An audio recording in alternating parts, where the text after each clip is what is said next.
Hey everybody, today I wanted to take a minute and show you the basics of how a fountain pen works when it uses a cartridge converter ink system. If you've bought one of my pens or another pen from another manufacturer or custom maker, a lot of the pens will use this system, and it's called the cartridge converter system, and it's very simple.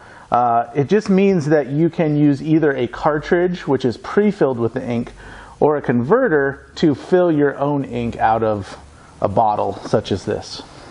So before we load the ink, I just want to explain what we're looking at here. And this is the nib section of a pen. So you would take apart your pen and you take apart the section, or remove the section.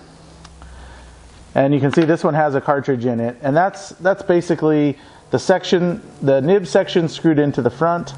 And when you remove it, you're going to have this here. And what this is the nib, the feed, and the feed housing.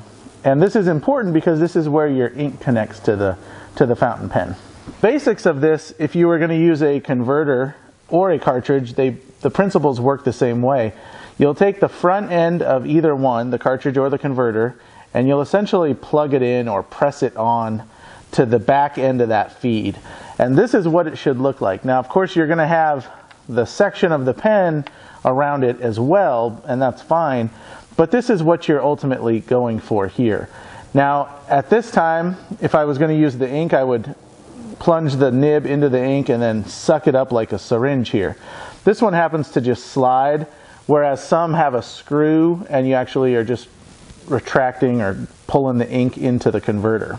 So what I'm going to do now is I'm actually just going to put this cartridge onto the feed to give you an example of how it works.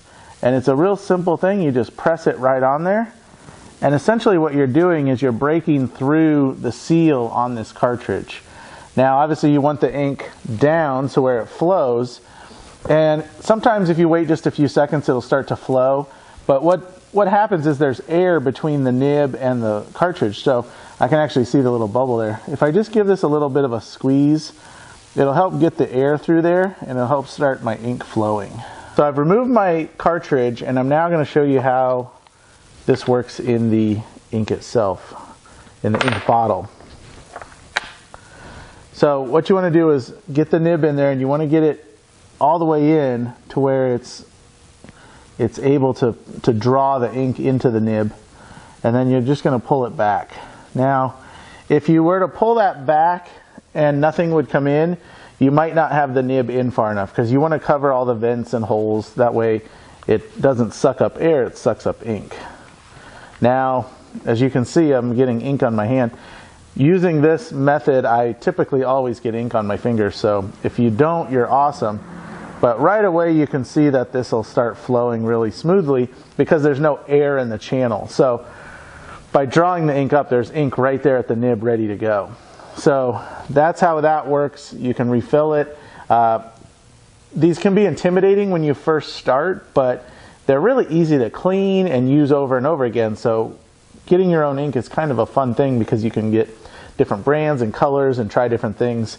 This is a really cool like burnt orange color and it looks really awesome on paper, but that is the basics of how this works. It's a very simple process. So if you're new to fountain pens or you're a maker and you want to start making a fountain pen but you just don't know how they work, the best thing is to get one and just practice. So you don't need to spend a lot on your first one. Get a fountain pen, get a bottle of ink, and just practice with it. You'll get to see how it flows and works really quickly because they're very simple. So I hope you found this video useful. If you did, please give it a thumbs up and subscribe to the channel, and I will see you next time.